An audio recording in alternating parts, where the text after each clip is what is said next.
प्यारे बच्चों नमस्कार, आपका स्वागत है हमारे YouTube channel the AKC classes पे। बच्चों आज के वीडियो में हम लोग पढ़ने वाले हैं, मैं आपसे यूं कहूं कि हम लोग ग्राफ बनाना सीखने वाले हैं। ठीक है बच्चों, तो हम लोग आज ग्राफ बनाना सीखेंगे। 10वीं कक्षा का जो बोर्ड एग्ज़ाम होता है बच्चों, उसमें 5 नंबर का ग्राफ आता है जो कि हर साल एग्ज़ाम में पूछा जाता है। अगर आप आज ग्राफ बनाना सीख लेते हैं, सीख ही लेंगे आप, मुझे पता है। अगर आप ग्राफ बनाना आज सीख लेते हैं तो आपका आज से 5 नंबर फिक्स हो गया। यानी कि आज से आपको सिर्फ और सिर्फ 95 यानी कि 95 नंबर के लिए पढ़ना है। मैंने यहाँ पे लिख भी दिया है कि 5 नंबर फिक्स। मैं ऐसा बोल रहा हूँ बच्चों, आपसे ये दावा कर रहा हूँ कि 5 नंबर आपको मैं दूंगा। अब आप कहेंगे कि सर आप क्या कॉपी चेक करते हैं जो 5 नंबर आप दीजिएगा? तो ऐसी बात नहीं है, ना मैं कॉपी चेक करता हूँ, ना मैं बोर्ड ऑफिस में जाके कुछ करता हूँ। मैं आपको वो बताऊँगा जो आप एग्ज़ाम में जाके लिखेंगे और फिर आपका 5 नंबर आएगा। इसलिए मैं बोल रहा हूँ कि आज से आपका 5 नंबर फिक्स है। 5 नंबर की आप चिंता छोड़ दें, यानी कि ग्राफ बनाने की जो चिंता है वो आप छोड़ दें, क्योंकि आज आपको ग्राफ बनाना मैं सिखाऊंगा। बच्चों अगर आप 2 नंबर का 3-3 सवाल बनाते हैं, यानी कि 3 सवाल 2 नंबर का बनाते हैं, तब जाके आपको कहीं जाके 5 या 6 नंबर मिलेगा कट कटा के। लेकिन अगर मैं आपको एक ग्राफ बनाना सिखा दूं तो आप सोच भी नहीं सकते कि इतनी आसानी से आपको 5 नंबर मिल जाएगा। ठीक है बच्चों, आसानी से, जी हाँ आसानी से आपको 5 नंबर मिलेगा। ठीक है बच्चों, मैं इसलिए बोल रहा हूँ 5 नंबर आसानी से मिलेगा क्योंकि ग्राफ बनाना इतना आसान है जिसका कोई हद नहीं है। लोगों को पता नहीं है, इसलिए लोगों को लगता है कि 5 नंबर का क्वेश्चन है तो ज़रूर भारी होगा, लेकिन ऐसा कुछ नहीं है। आप 2-2 नंबर का क्वेश्चन 3 बनाएंगे, आपके पास बहुत सारा समय आपका वेस्ट होगा। उतने देर में आप 5 नंबर का एक क्वेश्चन बना लेंगे। बनाना तो आपको 2 नंबर वाला क्वेश्चन भी है, लेकिन आप 5 नंबर का एक भी प्रश्न न छूटे, इसलिए मैं आपको एक ग्राफ बनाना सिखा देता हूं। और एक ग्राफ ऐसा चीज़ है कि आप अगर सही से बनाते हैं तो आपको पूरा 5 में 5 नंबर मिलेगा।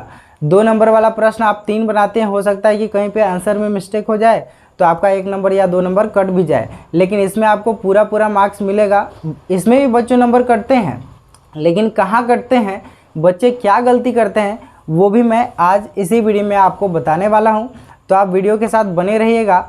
एक बात और बच्चों, अगर आपने मेरा चैनल अभी भी सब्सक्राइब नहीं किया है तो आप अभी जाके मेरा चैनल सब्सक्राइब करके उसके बगल में जो घंटी वाला बटन है उसको दबा के ऑल कर दे, ताकि मेरा जो भी वीडियो है वो आपको मिलता रहे और आप मेरे वीडियो से कुछ ना कुछ सीखते रहे। तो चलिए शुरू करते हैं ग्राफ बनाना।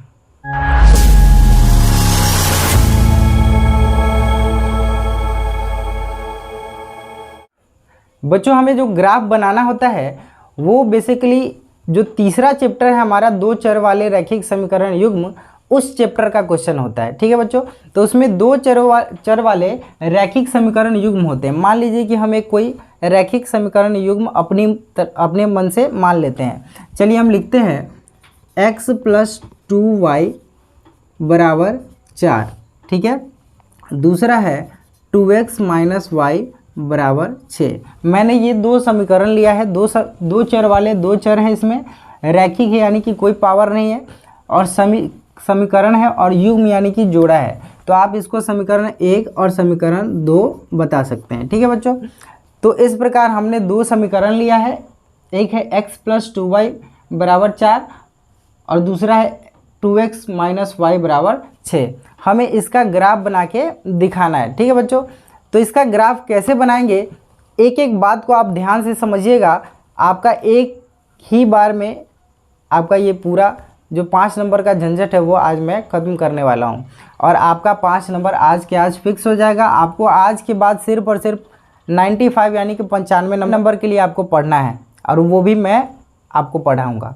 ठीक है बच्चों, तो चलिए शुरू करते हैं।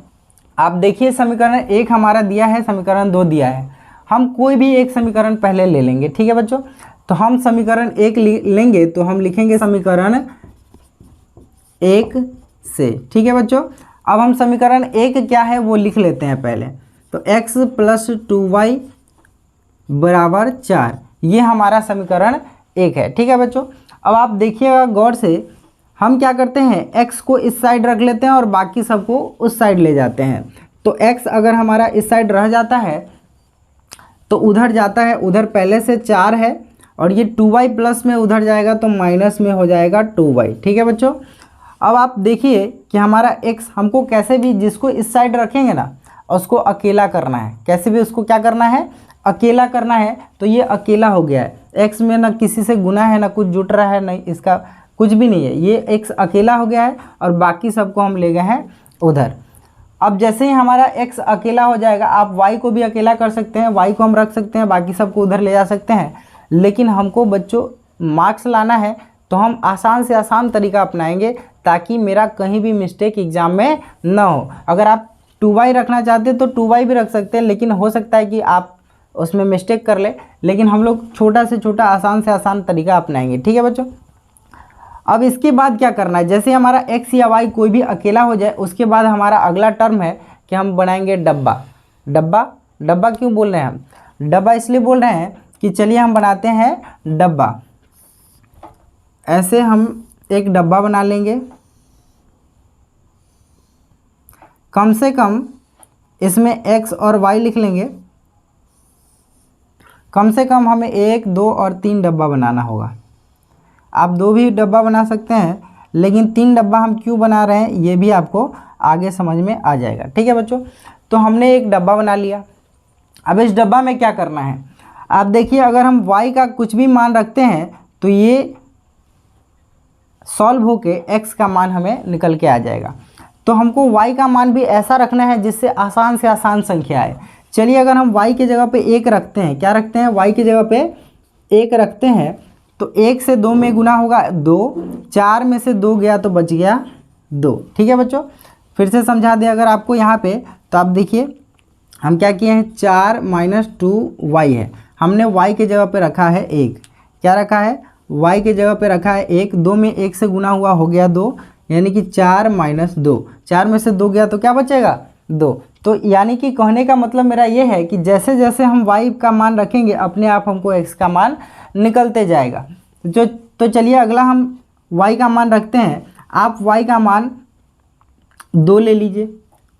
चलिए y का मान अगर हम 2 लेते हैं तो 2 2 यानी कि 2 दूनी 4 और 4 में से 4 गया तो हमारा बच गया 0। ठीक है बच्चों, फिर अगला देखिए आप, अगर हम y का मान एक माइनस में भी रख लेते हैं। ठीक, चलिए y का मान अगर हम माइनस में रखते हैं तो हम चलिए -1 रख लेते हैं। क्या रख लेते हैं, -1। तो हमारा 4 है, -2 है और y का मान हमने रखा है -1। -1 और -2 गुना होगा तो हमारा हो जाएगा +2। -2 और -1 गुना होकर हो जाएगा +2, यानी कि 4 और 2 हमारा हो जाएगा 6। यानी कि हमने क्या रखा था, -1 रखा था तो हमारा आया है 6। -1 हमने यहाँ पे रखा है तो ये +2 हो गया और 4 2 हो गया हमारा 6। तो इस प्रकार हमारा एक डब्बा बन के तैयार हो गया है। जैसे ही एक डब्बा हमारा बच्चों बन के तैयार होगा फिर हम दूसरा समीकरण लेंगे। तो चलिए हम लिखते हैं समीकरण 2 से। समीकरण 2 से, समीकरण 2 क्या है उसको पहले उतार लेंगे। समीकरण 2 है 2x माइनस वाई बराबर 6। ठीक है बच्चों, अब आप देखिए 2x माइनस वाई बराबर है 6। अगर हम y को इधर रख ले या 2x को इधर रख लेते हैं, चलिए 2x को ही रख लेते हैं। 2x को इधर रख लेते हैं तो उधर 6 पहले से है, माइनस में y उधर जाएगा प्लस में y हो जाएगा। फिर अगर हम x को अकेला करते हैं, हम आपको पहले भी बताएं कि कैसे भी जो इधर हम चर वाली संख्या रखेंगे उसको अकेला करेंगे। क्या करेंगे, अकेला करेंगे। x को अकेला रखेंगे तो उधर 6 प्लस y है और यहाँ पे हमारा 2 इधर गुना में है, वहाँ जाएगा तो 2 नीचे यानी कि भाग में हो जाएगा। ठीक है, अब इसका भी हम बनाएंगे डब्बा। जैसे ही हमारा x अकेला हो जाएगा तो हम इसका भी बनाएंगे डब्बा। यहाँ पे बच्चों जगह नहीं है, हम इसका डब्बा बगल में बना लेते हैं। ठीक है, आप देखिए बच्चों ये समीकरण 1 का डब्बा है, हम समीकरण 2 का डब्बा अब बनाते हैं।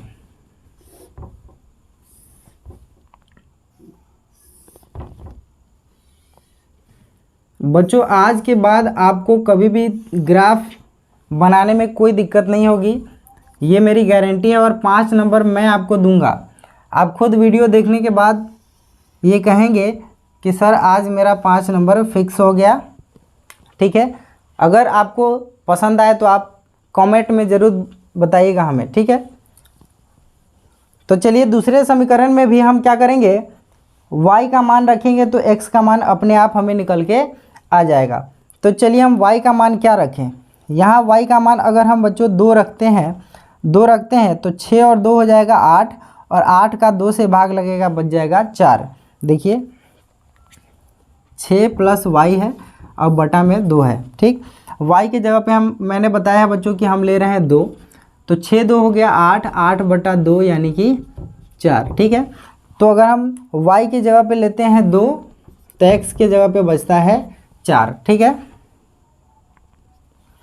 उसके बाद बच्चों फिर हम अगर y की जगह पे -2 लेते हैं, क्या करते हैं एक बार माइनस में लेते हैं, y की जगह पे हम लेते हैं -2, तो -2 यानी कि 6 में से 2 घट जाएगा तो बच जाएगा 4, 4 बटा 2 यानी कि हो जाएगा 2। -2 ले रहे हैं तो हमें प्लस में 2 आ रहा है। अगर हम y की जगह पे 0 ले लेते हैं, क्या ले रहे हैं 0 ले लेते हैं, तो 6 में 0 जुटा यानी कि 6 और बटे में 2 यानी कि 3, यानी कि हम y की जगह पे 0 लिए हैं तो x हमारा आया है 3। तो यहाँ तक बच्चों हमारा ये आधा काम हो चुका है। ठीक है बच्चों, अभी हम ग्राफ इसका खींचना सीखेंगे। ठीक है बच्चों, यहाँ तक अभी हमारा आधा काम हुआ है, आधा काम अभी बाकी है, तो आप वीडियो के साथ बने रहिए। इसका ग्राफ बच्चों हम ग्राफ पेपर पे खींचेंगे, क्योंकि बोर्ड पे अगर आपको हम ग्राफ खींच के दिखाएंगे तो आपको बढ़िया से समझ में नहीं आएगा। तो चलिए इसका ग्राफ हम ग्राफ कॉपी में बनाते हैं।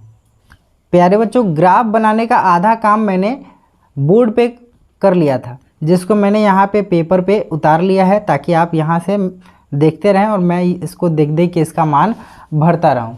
ठीक है बच्चों, प्यारे बच्चों सबसे पहले ग्राफ खींचने से पहले हम यह देखना होगा कि हमारा x में कहाँ तक है और y में कहाँ तक है। तो हम देख रहे हैं कि x में ज़्यादा से ज़्यादा हमारा 6 तक है। आप देख सकते हैं समीकरण 1 और 2 दोनों में देखना होता है, तो हमारा ज़्यादा से ज़्यादा जो है वो 6 तक है, और y में हमारा ज़्यादा से ज़्यादा जो है बच्चों वो है 2 तक। तो हम क्या करेंगे, x में सबसे पहले x, आपको पता होगा कि x अक्ष जो होता है वो ये वाला अक्ष को x अक्ष कहते हैं हम लोग। ठीक है बच्चों, तो इस x अक्ष में हम ऐसा लकीर खींचेंगे ताकि यह 6 तक कम से कम हमारा आए। ठीक है बच्चों, हमें लाइन कैसे ड्रॉ करना है, तो इसके लिए मैं बता दूं आपको कि मैंने पहले भी वीडियो में बताया है कि किस गलती के कारण बच्चों को ग्राफ में कम मार्क्स आते हैं। तो इसकी सबसे पहली गलती ये है कि वो लोग लाइन सही से नहीं खींच पाते हैं। आप देखिए कि मैंने ग्रीन वाली जो लाइन है उससे थोड़ा सा पीछे रखा है अपने स्केल को, और अब मैं इसको ड्रॉ करता हूँ।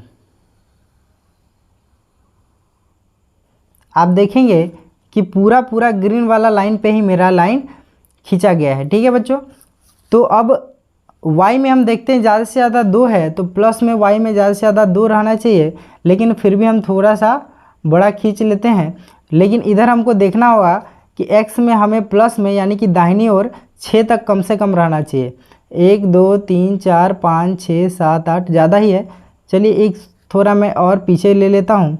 फिर इसमें भी सेम वही बात है कि थोड़ा सा लाइन से पीछे रखना है और तब जाके हमें ये लाइन ड्रॉ करना है। ठीक है बच्चों, x में एक भी हमारा जो है वो माइनस में नहीं है, y में 2 माइनस में है। आप देख सकते हैं कि ग्रीन वाले लाइन से मैंने थोड़ा सा पीछे इसको भी रखा है। और चलिए मैं लाइन ड्रॉ करता हूँ।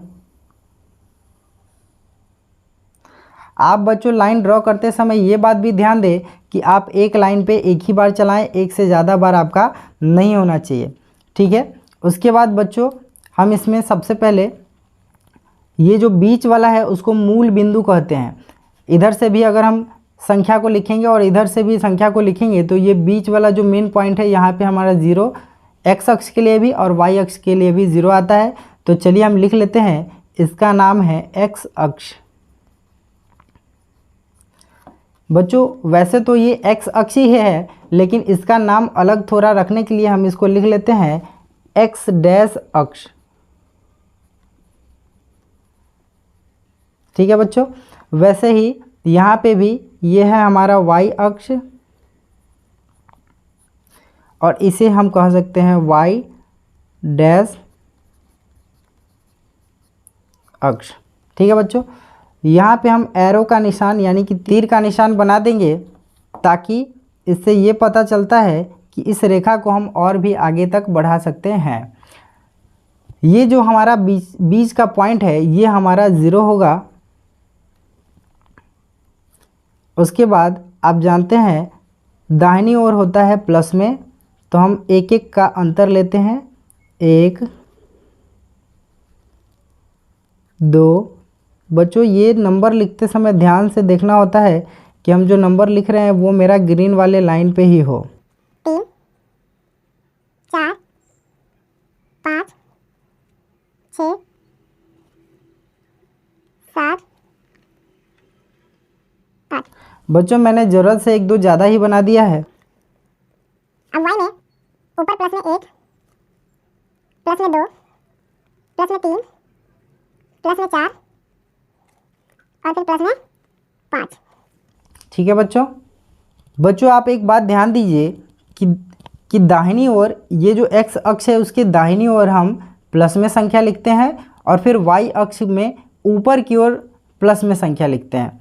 फिर आप देखिए बाईं ओर हम माइनस में संख्या लिखते हैं, एक्स के भी और वाई के भी नीचे माइनस में लिखेंगे। तो हम यहाँ लिख रहे हैं -1 -2 -3 -4, ऐसा करके आगे भी हम लिख सकते हैं। उसके बाद देखिए बच्चों वाई में हमारा -1 -2 -3 -4 -5 -6 और -7। बच्चों ये पहला चतुर्थांश है, दूसरा तीसरा चौथा, इसमें 4 चतुर्थांश होते हैं। इन सब चीज़ों के बारे में हम आगे चैप्टर है उसमें हम लोग पढ़ेंगे। इसमें निर्देशांक ज्यामिति वाले चैप्टर में इसको पढ़ना है। तो चलिए हम अब लाइन ड्रॉ करते हैं। सबसे पहले हम समीकरण 1 का लाइन ड्रॉ करेंगे। समीकरण 1 में बच्चों हम देख रहे हैं कि x में प्लस में 2 है और y में प्लस में 1 है। अब आप देखिए बच्चों x के तरफ प्लस में 2 कहाँ है और y में प्लस में 1 कहाँ है। तो बच्चों हम देख रहे हैं कि ये एक ऐसा पॉइंट है जहाँ से हम अगर खड़े हो तो दोनों को देख सकते हैं, उसको भी देख सकते हैं, इसको भी देख सकते हैं। आप लोग खेत में आड़ी पे जाते होंगे, मेड़ पे, वहाँ पे खड़े होकर हम अपने खेत के चारों तरफ देखते हैं। तो ये एक ऐसा कोना है जहाँ से हम इसको भी देख सकते हैं और इसको भी देख सकते हैं। तो हमें यही कोना मिलाना है, और ये जो हमारा पॉइंट है वही है हमारा x में +2 और y में +1। अब हमारा दूसरा पॉइंट है x में 0 और y में +2। अब बच्चों चूँकि x में 0 है तो ये यहाँ पे होगा, और y में +2 यानी कि ये यहाँ पे होगा। x में 0 होता है तो हम y अक्ष पे आगे बढ़ते हैं, और y में 0 होगा तो x अक्ष पे आगे बढ़ेंगे। अब तीसरा है हमारा बच्चों x में 6 और y में -1। अब बच्चों बताइए x में 6 कहाँ है, यहाँ, और y में -1 है हमारा बच्चों ये पहला लाइन। हम यहाँ खड़ा होके दोनों को देख सकते हैं। ठीक है बच्चों, हमें बिल्कुल ये जो जहाँ पे ये रेखा एक दूसरे को काट रही है उस पॉइंट पे ही हमें पॉइंट बनाना है। अब बच्चों हम इस पॉइंट को भी मिलाएंगे। इसमें भी हमें याद रहे कि हम कोना को थोड़ा सा छोड़ के मिलाएंगे, ताकि हमारा जो कोना के बीचों बीच से होके गुजरे। ठीक है बच्चों मैं आपके लिए रात के 1 बजे में वीडियो बना रहा हूँ। तो प्लीज़ बच्चों अगर आपको मेरा वीडियो अच्छा लगता है तो आप अपने फ्रेंड के साथ शेयर करिएगा, ताकि आपके फ्रेंड भी सीख सकें, और एक लाइक कीजिएगा। अगर आप हमारे चैनल पर नए हैं तो हमारे चैनल को सब्सक्राइब कीजिएगा। चलिए बच्चों अब हम इसको मिलाते हैं। यह हमारा समीकरण 1 का ग्राफ बना है। देखिए ये हमने जो लाइन ड्रॉ किया है वो बिल्कुल तीनों बिंदुओं से होके गुजरी है। आप इसको थोड़ा सा हाईलाइटेड कर दें ऐसे, ताकि पता चले कि ये बिंदुएं हैं कहाँ। आप इसका यहाँ पे नाम भी लिख सकते हैं। नाम कैसे लिखेंगे, यहाँ पे क्या था बच्चों, x में 6 था और y में -1 था। बच्चों x वाला हमेशा पहले लिखा जाता है, यानी कि पहले लिखेंगे 6 जिसको भुज कहते हैं, और y में था बच्चों -1। बच्चों एक बात का ध्यान रखेंगे, ग्राफ बनाते समय हम ज़्यादा काट पीट नहीं करेंगे। अगर कट पीट जाए तो उसको सुधार लेंगे ताकि अच्छे मार्क्स जो है हमें मिल सके। ठीक है बच्चों, तो x में है हमारा प्लस में 6 और y में है -1। ठीक है बच्चों, ये हमारा ये पॉइंट है। उसके बाद बच्चों हमारा अगला पॉइंट है x में +2 और y में +1। x में +2 और y में +1, ये हमारा अगला पॉइंट है बच्चों। उसके बाद अगला पॉइंट है बच्चों, x में हमारा चूँकि 0 था और y में था हमारा +2, तो हम यहाँ पे लिख देंगे x में 0, पहले 0 लिखाएगा भुज और फिर बाद में कोटि, तो y में हमारा है +2। तो इस प्रकार बच्चों हमारा जो समीकरण 1 है उसका ग्राफ यहाँ पे खिंच चुका है। आप यहाँ पे लिख भी सकते हैं समीकरण 1 का ग्राफ, या आप सीधे समीकरण 1 लिख सकते हैं।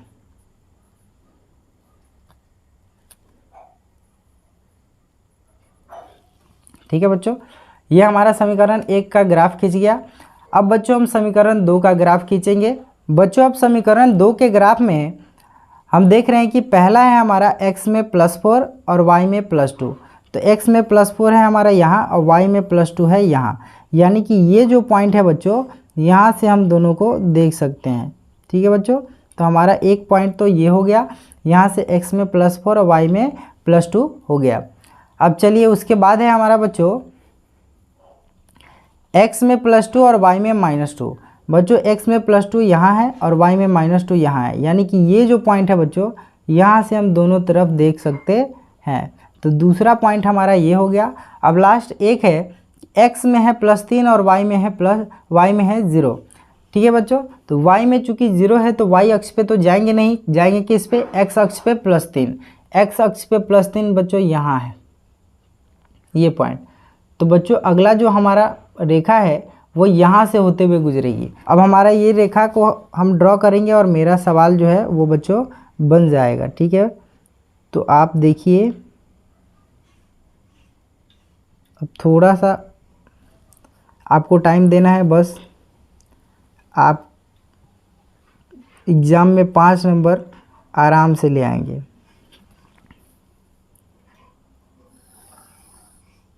ये रेखा हमारी जो गुजरी है ये तीनों रेखाओं बिंदुओं से होकर गुजरी है। इस तीनों बिंदुओं का नाम रख देते हैं। पहले x में 4 और फिर y में +2, फिर x में +2 और y में -2। ठीक है बच्चों, फिर x में +3 और y में 0, यानी कि इसको हम यहाँ लिख देते हैं x में +3 और y में 0। ठीक है, इसको थोड़ा हाईलाइट कर देते हैं ताकि एग्जामिनर को चेक करने में कोई दिक्कत ना हो, वो समझ जाए कि एक पॉइंट यहाँ यहाँ यहाँ है। ठीक है बच्चों, तो इस प्रकार आप लिख सकते हैं समीकरण ये है 2 का ग्राफ। 2 का ग्राफ भी आप ऐसे लिख सकते हैं, यहाँ पे 1 का ग्राफ भी लिख सकते हैं। तो बच्चों इस प्रकार हमारा जो ये ग्राफ है वो पूरी तरह से बन गया है। अगर आप इस तरह से एग्ज़ाम में ग्राफ बनाते हैं तो आपको पूरे नंबर मिलेंगे। ठीक है बच्चों, आप यहाँ पे क्वेश्चन नंबर ज़रूर मेंशन कीजिएगा कि आपका कौन सा क्वेश्चन है, और समीकरण भी हो सके तो लिख दीजिएगा कि समीकरण इसका आप ग्राफ बना रहे हैं। ठीक है बच्चों, अगर बच्चों हम इसके आंसर की बात करें कि इसका हल क्या निकला है, तो बच्चों ये जो पॉइंट है यहाँ पे ये दोनों रेखाएं आके प्रतिच्छेद कर रही है, यानी कि एक प्रतिच्छेदी रेखा है। तो ये जो रेखा होगी वही इसका हल होगा। ये एक और केवल एक हल होगा, क्योंकि हम लोग चैप्टर में पढ़े हैं कि जो प्रतिच्छेदी रेखाएं होती है उसका एक और केवल एक हल निकलता है। ठीक है बच्चों, तो इस प्रकार इस सवाल का हमने ग्राफ बनाया है। बच्चों उम्मीद करते हैं कि आप ग्राफ बनाना सीख गए होंगे। आप एक दो बार इसको प्रैक्टिस कीजिएगा, आपको ग्राफ बनाना आ जाएगा। आप कोई भी ग्राफ बना सकते हैं। एग्ज़ाम में इससे भी आसान ग्राफ होता है। एग्ज़ाम में कभी भी ये जो समीकरण आप देख रहे हैं ये काफ़ी हल्का समीकरण होता है, ताकि बच्चे आसानी से उसका ग्राफ निकाल लें। ऐसा नहीं कि ये समीकरण आपको भारी दे देगा, काफ़ी आसान समीकरण आपको दिया जाएगा जिसका जो आपको ग्राफ है वो काफ़ी आसानी से निकल जाएगा। बच्चों चूँकि एग्जामिनर जो है वो ये चेक करना चाहता है कि आप ग्राफ कैसे बनाते हैं। ये सवाल जो बनाना है वो तो आप जब क्वेश्चन सॉल्व करते हैं तब तो आप बना ही लेते हैं, प्रतिस्थापन विधि से, विलोपन विधि से, वज्र गुणन विधि से, इन सब विधियों से आप तो बना ही लेते हैं। लेकिन जब ग्राफ बनाना आता है तो एग्जामिनर ये चेक करना चाहता है कि आप ग्राफ आपको बनाने आता है या आप कैसे बना पाते हैं। इसीलिए इसका समीकरण काफ़ी इजी दिया जाता है। तो अगर आप इस तरीके से ग्राफ बनाएंगे तो आपका 5 नंबर फिक्स हो जाएगा। आज से आपको सिर्फ और सिर्फ 95 नंबर के लिए पढ़ना पड़ेगा। ठीक है बच्चों, तो बस इतना ही। अगर बच्चों आप हमारे चैनल पर नए हैं तो हमारे चैनल को सब्सक्राइब करें, उसके बगल में जो घंटी वाला बटन है उसको दबा के ऑल कर दें, ताकि आपको सारा का सारा नोटिफिकेशन मिलता रहे और आप नए वीडियो आपके पास आपको उपलब्ध होता रहे और आप हमारे वीडियो से कुछ सीखते रहें और हमें प्यार देते रहें। धन्यवाद।